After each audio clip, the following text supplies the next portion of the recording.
Hey, let's get into part two of the Plunder body cam footage before the crash, the New Year's Eve party, and then during and after the crash whenever she was sentenced. And I found this funny video. Let's go ahead and share before we review. I'm like so bored. Like, how am I supposed to make this book stretch for like a week? How am I supposed to stretch this out for like a week? I can't do that. I know, Ken. This super sucks. So where's Dad? Well, your father's outside right now doing an interview. If it was only David in the car, it wouldn't be such a big deal. Because if you have the last name Russo around here, that's a big deal. They won't even let me have my lashes. I had to pick up a fucking millipede and put it on my eye. We'll get it figured out. Don't worry. And what was with that judge? She was being such a bitch to you. She's like, you need to stop talking about your daughter. It's like, fuck her, right? I know she was such a fucking bitch. Yeah, I said he was a new friend because he was a new friend. What am I gonna do? Yeah, I don't get it. Yeah, Kenzie sent me this shirt. I thought I'd wear it for the interview because, seemed inappropriate and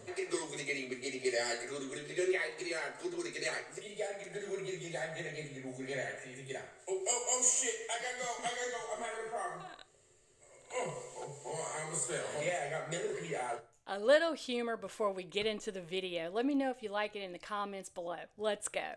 All right, you guys, we are about halfway through this video that Plunder True Crime body cam footage is showing. It is the 307 PDFs from 12/31 of 2021 to 8/21 of 2023 body cams. So it was before the crash, during the crash, after the crash, at the sentencing.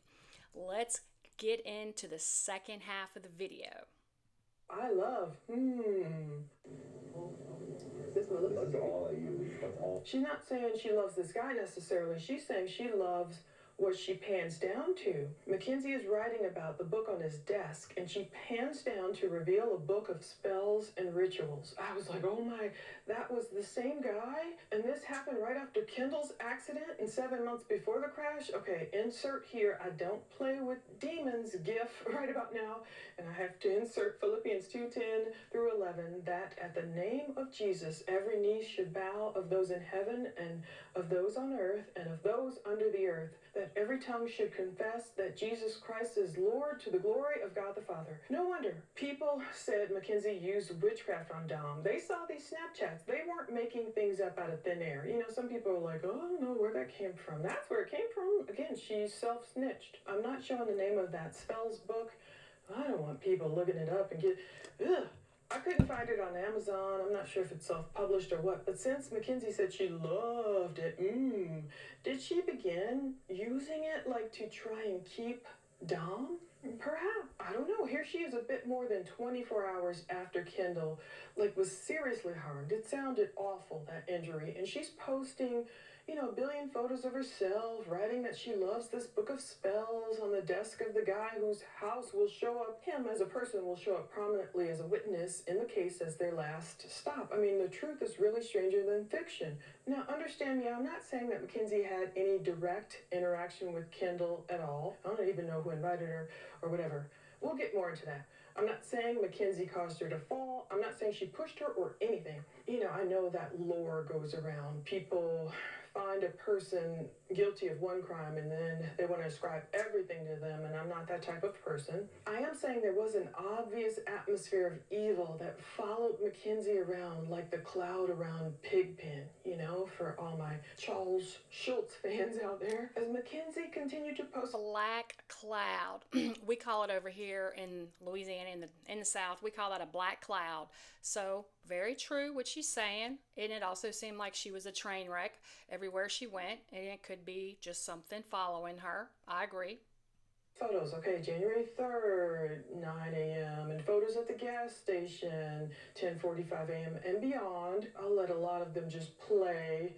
what Mackenzie was doing, while Kendall will see what her and her family were going through. Okay, Detective Andrew Bartlett again on the case. That Monday, he was assigned the case mid-shift. It says, although reported as an accidental fall, there are some factors that has the family concerned it could be something else. That same day, Kendall's father, Jason, he was in the hospital at his daughter's bedside, I'm sure. She had never regained consciousness and had surgery to relieve pressure from several brain bleeds, it says. You know, more than one. She suffered multiple facial fractures in addition to the severe skull injury. The detective writes, Jason was clearly tired and depressed. I'm sure he was concerned as to whether his daughter actually fell. He said his daughter's toxicology screening was clean. I didn't know they could do it that quickly, so I guess they did. It says, despite teenagers on the scene saying Kendall was consuming alcohol and fell, her tox screen was clean.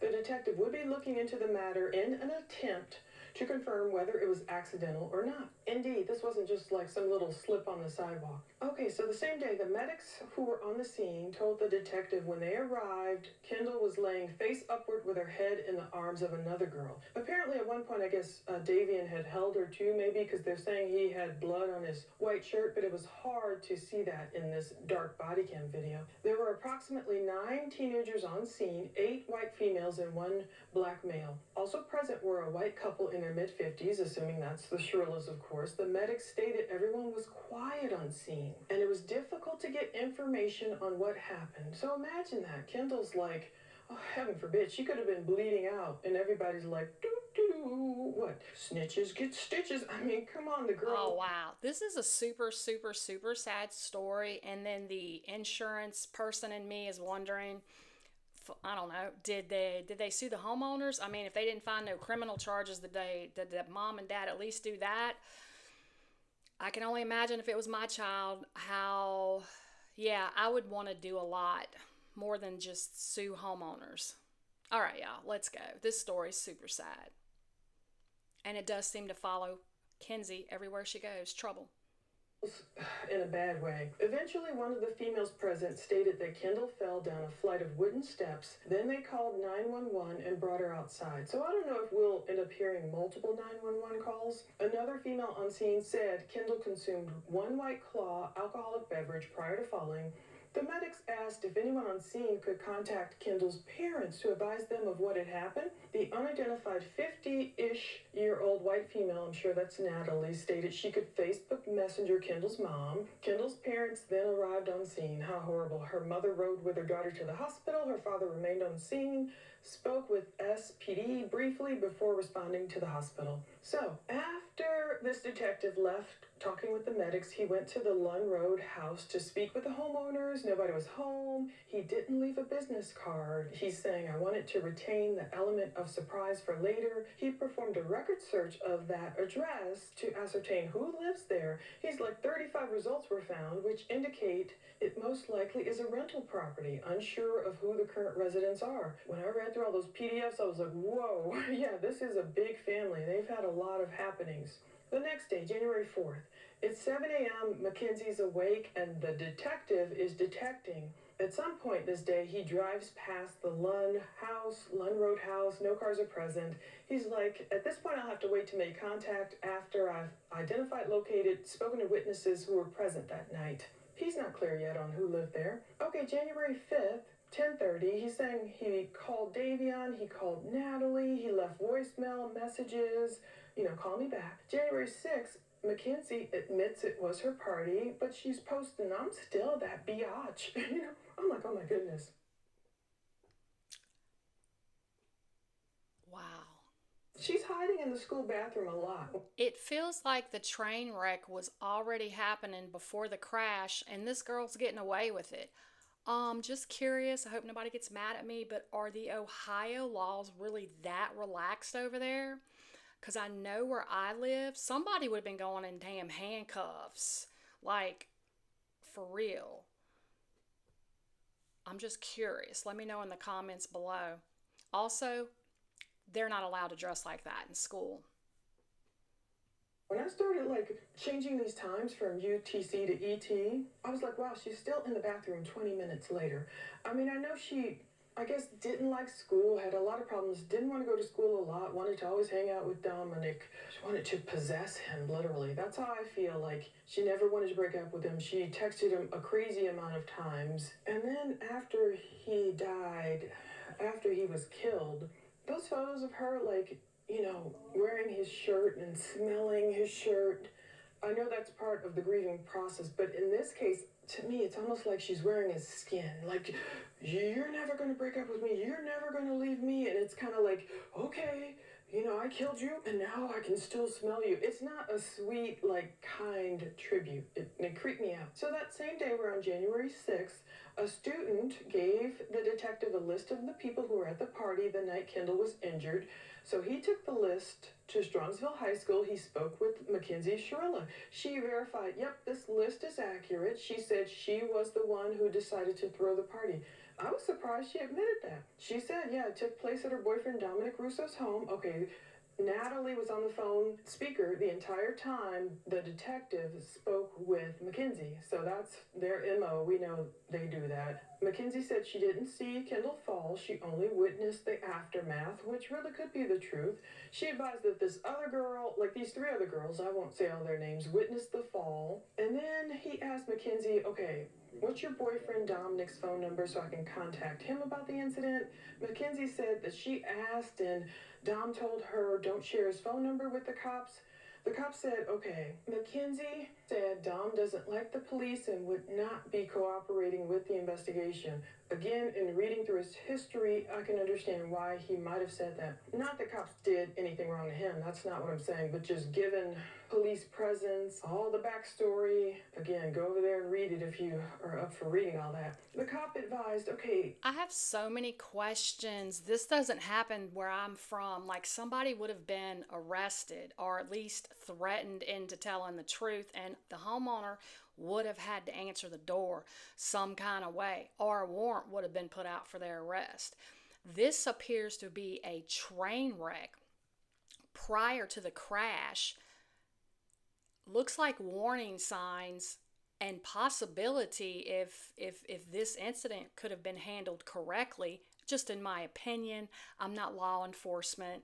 I'm not anything of the sorts. It's just my opinion, and I'd like to give it to you like that. But it seems like something so far from me watching this video has like fallen through the cracks big time. It's a possibility that the fatal crash wouldn't have even needed to happen had this issue been dealt with. Again, I'm not through the video yet. It's just my opinion, and I'm not law enforcement, and I don't know anything about the Ohio laws. The detective advised Mackenzie Dom's actions make him seem cold and uncaring about the injuries to Kendall that happened in his home.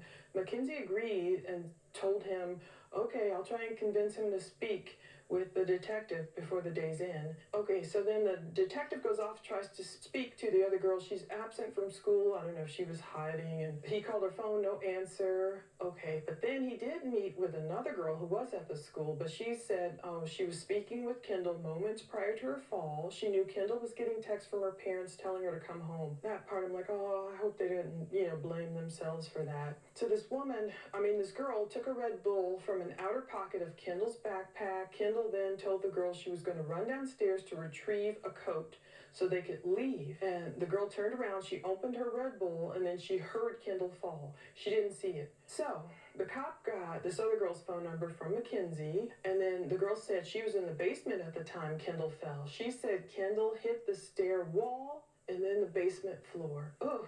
She said it was almost like she missed all the steps before striking the floor violently. So like boom into the wall, and I don't know how steep these steps are, but you could kind of envision it happening, boom and boom. She said the event was so shocking and gruesome it made her sick to her stomach. She ran outside and began to vomit. You can't help that reaction. This is the girl I get. What are your thoughts? Let me know in the comments below. It would also be a really good idea, although I don't know if we're going to be able to see it, what that staircase looked like.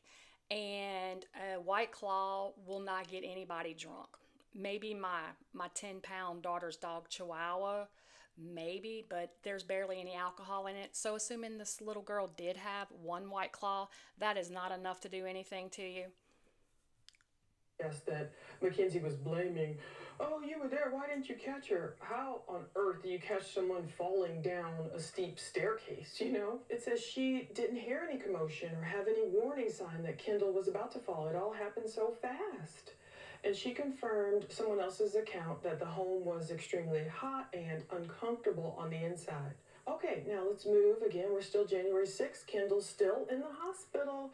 She has improved, though, thank God, since the last time they spoke. She's conscious, able to speak a little bit, but only a few words at a time. She still has severe trauma to her face and skull and will be in the hospital for quite some time to come. She's still too tired and injured to answer questions about how she was injured. Detectives explained to the dad that this incident appears to be accidental, so far. He told him, I'm not uncovering anything, indicating her injury was the result of something intentional. But the dad expressed slight agreement, but he was still upset about all the other aspects surrounding. Accident or not, the homeowner, whoever occupied that house, was 1,000% responsible, and so was their homeowner's insurance. Sorry, y'all, I'm bringing out that part in me, because that stuff is something I do know. But again, I don't know anything about Ohio. It seems like it's a lot more relaxed than where I live. But I could be wrong. Like I said, I don't know. I'm just giving y'all my opinion on why in the hell does this look like another incident that's getting, like, I don't know, brought by the, I don't know, getting away with. I could be wrong, because we still have, about 50 minutes left. So I don't know. What do y'all think? And let me know in the comments below. What happened to his daughter. It was an underage party, the lack of parental supervision, the removal of his daughter from the inside of the home and placing her into a gravel driveway near the street, the fact that nobody who was there called 911 for his daughter. So I guess there will be no 911 calls from the scene. I'm assuming that's what he's saying. Juveniles fleeing the area, homeowner turning off all the lights, not cooperating with police when they arrived. Jason felt there was illegal drinking, possibly drug. I thought I heard that the shitzillas called 911. That was in the part 1 of our reaction. Let me know if I'm incorrect. Activity he didn't know in the home that night. He was upset that those who were there were more concerned with getting caught for whatever activity was going on than with helping his daughter. So Jason was scouring his daughter's phone while she was unconscious, and he admitted he found a text that she had sent Mackenzie that night asking her how much marijuana she could buy for $20. So Jason realized, okay, his daughter may have been making bad decisions that night for herself. Yet according to Jason, the hospital told him her tox screen was negative for drugs and alcohol, with the exception of a minor amount of something he called benzos. And he was like, I might have the name wrong. So admittedly, He was exhausted by everything that had been going on. He wasn't sure if it was something his daughter had taken, the hospital had given her. A benzo with a White Claw, if you're not used to any of that, could have certainly screwed you up and made you fall down the damn stairs, and then you're not going to have no memory of it. Somebody could have drugged her or something, because a benzo is like either a Xanax, it could be a Valium, it could be, well, my brain's not thinking past those things, but yeah, if you take benzos with alcohol, it can certainly cause that. When she arrived, the detective said, look, just relax, focus on your daughter's recovery. We're under no time rush. And Jason agreed. He's like, I'll meet with you sometime next week to discuss in person. He's like, in the meantime, the detective says, obtain copies of all your daughter's medical records to date involving her injuries or treatment. Bring them with you when we meet. And he said he would. Now, January 10th, moving on, Mackenzie's life of fashion is continuing as Kendall's life is interrupted. Mackenzie's saving chat voice messages, posting her fits and everything. It's so tone deaf. On January 11th, she's posting, please yourself. I mean, why is she saying that? That's just the worst thing to say. January 12th, 2022, Mackenzie is modeling. She's saving a voice message. It's nice. Someone's like, I don't know if you drive a Toyota, but I saw someone wearing your hat. I think it was you. And indeed, it matches up with the photos. Like, oh, in the video, she was wearing a big old hat that day. So I'm like, well, that girl will know the Toyota now, I'm sure. The detective continues to hunt. I don't know if you drive a Toyota, but I think I just saw you, because I saw someone wearing your hat, and I'm pretty sure I saw you. He places another call to someone else, no answer, leaving voicemails, calling on Jason to check on Kendall, no answer, voicemail messages. Okay, but by January 13th, 2022, so that is indeed the next day, Kendall is improving. Mackenzie is still primping and preening. Kendall's dad is called, said she's made improvements. She was moved from ICU to the trauma step-down unit and moved again to rehab. I mean, all are positive movements, but they weren't out of the woods yet. Listen to this at this point. The doctors thought she might have had permanent brain damage and partial vision loss. Oh my goodness. But they had not discussed the accident with her yet. It says she's having a hard enough time even understanding why she's in the hospital, the extent of her injuries. She has difficulty recalling the day and the month it is. The detective told Jason, call me when she has her medical records, when he has them, and when he's ready to share any text messages he has from Kendall's phone. He said he would, and then he wanted to get a copy of the 911 audio, just like I wanted to. The detective at that point advised he could, but he would prefer not to release it yet, on the slim chance we try and prove some sort of criminal charge. So he understood. Jason's like, okay, yeah, I better wait on this, because this could have been a case if it had turned a different way. Now, January 14th, I'm going through, and maybe through all this, I'll put Mackenzie's maybe post or something, just to see what she was doing this time. Wanna be me? She's posting on January 14th. January 15th, she's like quitting pulp. I think she's talking about pulp here. She didn't want to wear a hat and mess up her hair, you know. Meanwhile, it's like Kendall has part of her skull excised. You know what I mean? I came into fucking work this morning, like, I woke up early as fuck, for no reason, pretty much. And I just got my fucking hair braided, so it's like slick back gelled and very nice right now. So I come in, clock in, get to work, it's like normal, and Brandon's like, do you have your hat? And I was like, oh no, like, I can't wear this today, like I can't, because, like, I just got my hair done and it will mess it up. And he was like, you need to wear a hat. And I literally thought he was joking, like, he was being weird as fuck about it. So I literally told him, like, I actually cannot put on the hat. And he told me I need to fucking go home if I don't put the hat on. And I was like, okay, then I'll leave then. And I literally just clocked out and left and then quit because, like, what the fuck? Like, this is the second time I've been sent home over some bullshit. So literally, I just got my hair braided. Like, I have a slicked back ponytail on right now. And I'm not wearing a fucking hat to work, so, like, clearly this is what it's about. I wake up at 8 a.m. for my only shift during this fucking week, first of all. So I wake up, on the way to work, whatever, blah, blah, blah. I get to work, clock in, Brandon's like, where's your hat? I told him that, like, I'm not gonna wear it today because, like, I just got my hair done and he was being weird as shit about it. Like, I thought he was joking, he was being so weird. And then he was like, you need to, like, go get a hat or, like, go home. And I was like, oh, and, like, I'm gonna leave then because, like, I actually can't wear a hat. Like, I just got my hair done. And he was like, okay, then you need to go. And I was like, what the fuck? Like, he was for real, like, dead ass. He was telling me you need to leave because of a fucking hat. So I just, like, left, and then I was, like, pissed off about it because, like, I had to wake up early. So I just, like, quit. Like, I'm fucking over it. Like, this is the second time this shit happened. Well, I think we've caught Natalie Shitzilla in another lie with the Chris Colmo show that she recently did. Her daughter apparently has no respect for authority, no respect or concept of rules, thinks that people are weird as fuck whenever they tell her what she can and cannot do. She is clearly showing signs of being a complete and total train wreck about to derail into a building. The signs are there. The signs were there long before the crash. If law enforcement didn't see it, those shitzilla parents did. January 17th, Mackenzie is smoking and posting, and the 18th, more smoke, taking home a rodent. January 19th, she's hustling. Now let's move all the way to January 27th. The detective is speaking with someone who was best friends with Kendall. Her parents are blaming her for what happened. I don't know if it means her parents are blaming the best friend. Anyway, but she says the fall was accidental.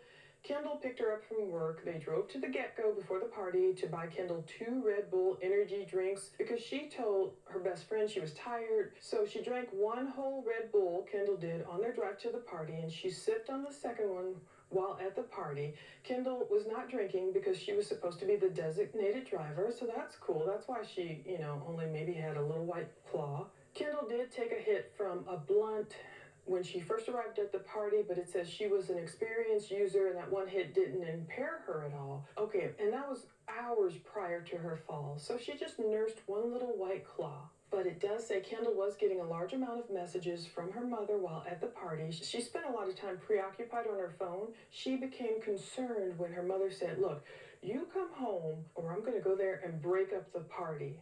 Now, the thought of that was probably like, oh no, I don't want my parents being the one coming here. That is what you call good parenting. Natalie and Steve Shitzillas could have learned some lessons, but unfortunately, it's too late for their daughter and for all the victims that were in her path as her train was getting ready to derail. The damn parents could have done something about this. The law enforcement seems to be extremely relaxed from what I can see so far in Ohio. It seems to be very relaxed compared to where I live. Again, just my opinion. I don't know the laws in Ohio, but it doesn't seem like you can get away with fucking anything as far as from what I'm seeing so far, but I could be wrong. People from Ohio, please don't take offense. This is making me, really think, Natalie should probably not go on any more interviews unless you're just looking to entertain us and call you out on your bullshit some more, because get out in front of this and defend this, Natalie. Embarrassing me. So Kendall then went to go downstairs, grab their coats so they could leave as soon as the New Year ball dropped, and that's when she fell. So the girl, her best friend, didn't see the fall. She heard it. She ran to Kendall's aid. She was holding Kendall, didn't want her moved, but she said she was dragged away from Kendall while others moved Kendall outside. People at the party knew she needed medical attention. However, they also did not want to get in trouble for drug and underage alcohol use. This girl said Dominic often hosts underage drinking and drug parties at his home. He rents the home from his mom. He has no roommates that she knows of. It says she and Kendall have been to a couple of his other parties in the past and had knowledge of how the house was laid out. She said the house does have steep steps with metal edges. Yeah, sometimes how, depending on the shoes you have on, people can kind of trip on the metal edges. She said if I saw those stairs, I would understand how easy it would be to fall. The detective wrote, Russo is not cooperating with my investigation. But this girl, Kendall's friend, said, I'll try and get photos of the steps for you. Moving forward, almost a month and a half after this fall, February 16th, detectives spoke with Kendall's parents. She made a remarkable recovery from her accident. She regained vision in her affected eye and is walking. Hallelujah for miracles. She wears a helmet due to the portion of her skull that was removed. However, she is scheduled for surgery to repair her skull, and then she will be well on her way to being healed up. Wow. That's so much. I don't know how many surgeries she had. Her parents state she is in good spirits. I asked if she recalled what had happened to her that night. She stated she does not. She has lost her memory from about 15 minutes prior to her trauma all the way through the following 2 weeks that she was in a coma. She has zero memory of that time period. She can't assist in figuring out what had happened to her.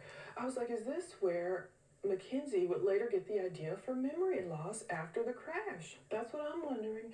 How much did this inform Mackenzie's choices? Kendall, I'm sure, got a lot of attention, unfortunately, the attention she didn't want from this horrific fall and then being in a coma and then not being able to remember.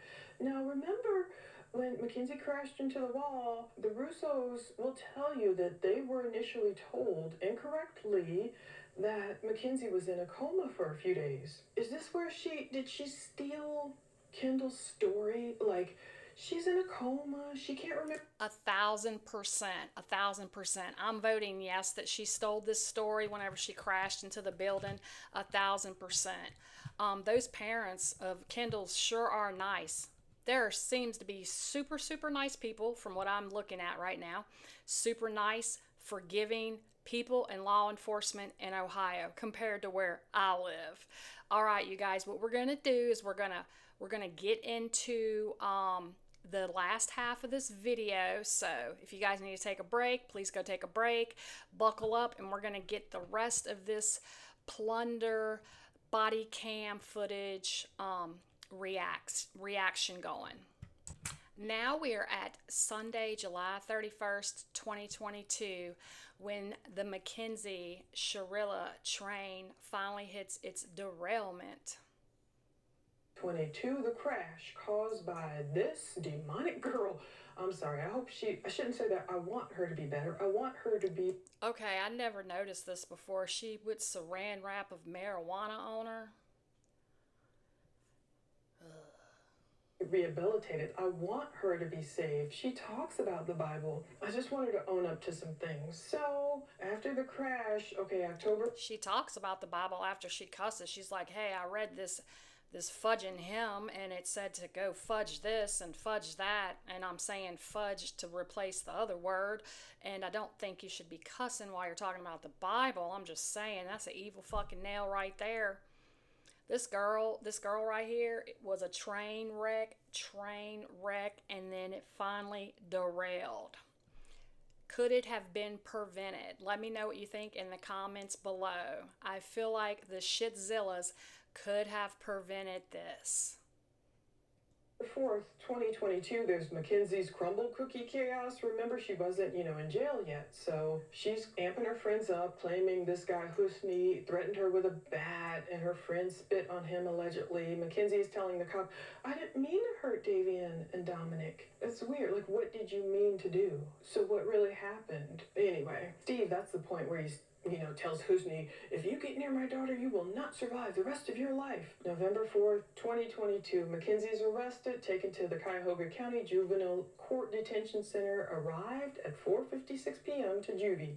By January 5th, we are going into the next year, finally, 2023. Mackenzie was denied bail. No bail for her. March 24th, 2023, she's indicted in a 12-count indictment, including 2 counts of murder, pursuant to a bind-over from juvenile to, basically, the big adult court.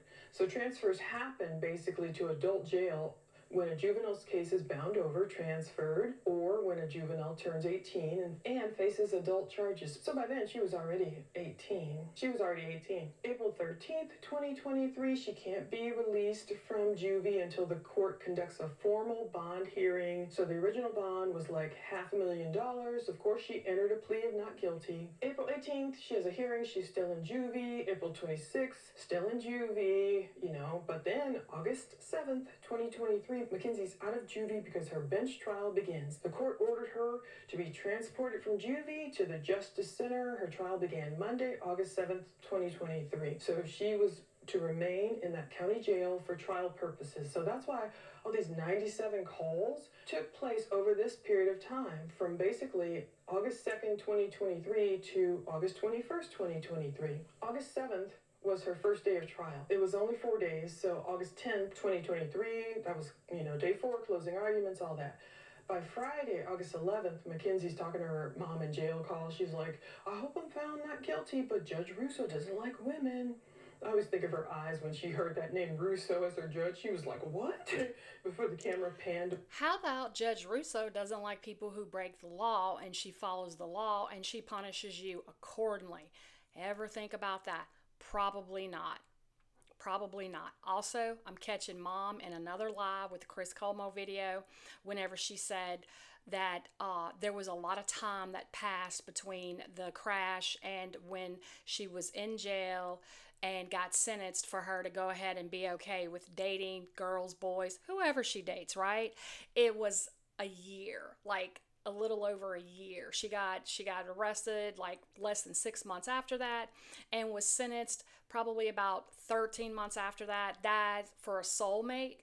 If you really, lost your soulmate to an accident, you're not getting over that soulmate anytime soon. And that was not enough time to pass Natalie Shitzilla away, but again, no relation. The verdict came in Monday, August 14th, of course, guilty. She's weeping for herself, and her sentencing was that Monday, August 21st, 2023. That's when Bubba goes ham and emotions are running wild. This is what we'll look at next. Finally, that same night, fallout occurs from this odd photo Bubba posts online. There was this account called Grammytings333. Oh, weird. Grammytings, like he was trying to be Jamaican. Like, what was he trying to be? There's a photo of a gun at the feet of someone wearing dark clothing, and the caption reads, Got me effed up, yo. How you finna lie on your own blood and put words in your dead bro's mouth? You know, it's funny when the cops get...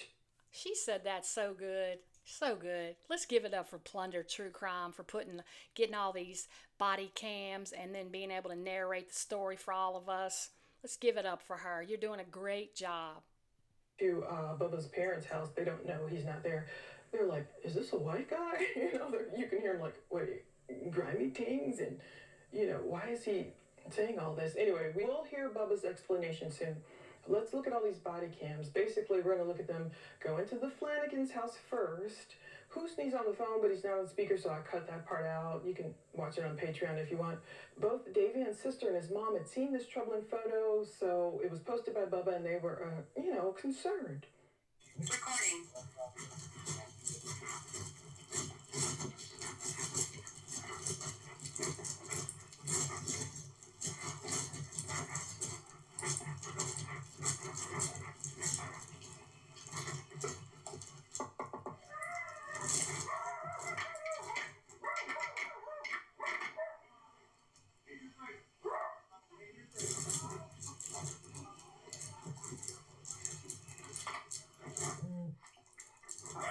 I'm doing well.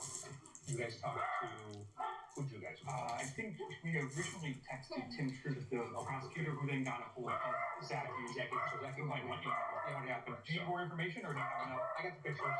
Okay. So we'll just keep a car out here till what, 12:30? Okay. And the night shift was just driving throughout the night. Okay. I'm gonna go take another officer and talk to him. To Landon? Yes. Okay. And just kind of see it. They're gonna go talk to Landon. They're gonna keep a car 12:30. And then they're gonna be on patrol, so. Yeah. So good. I'm really worried about Hussein or Boy. Yeah. Christy is a friend of, There was like an altercation at the gravesite between him and Mr. Russo and Landon, as well. Not like altercation, just like words. Yeah. So he knows, Hussein knows, and so does Zaki. I believe that the more we're putting it together, we think that's correct. he's not sure who's it. I mean, I don't know who he is. Okay, which set? Who is Mr. Fred? Assad, I think his last name is. Okay. Yeah, so, but anyways, I want to come to Sean. just go fast. Let's go outside. It's okay.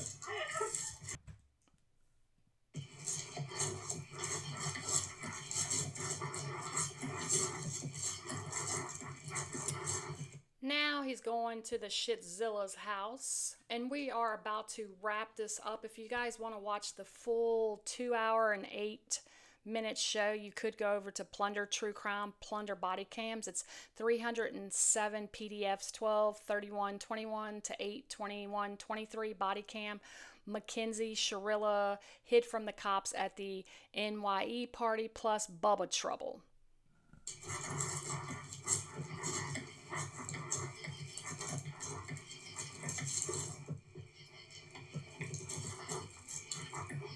Let's see how much shit falls out of the Shitzilla's house.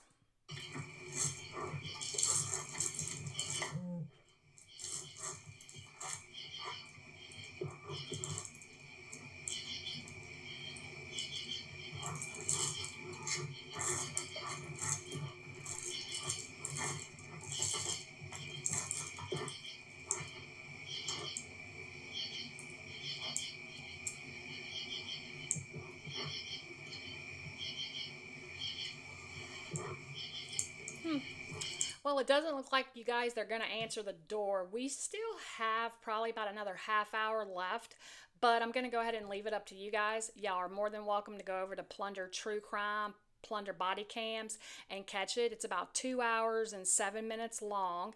If you want to watch the whole thing without my reaction and interrupting the video.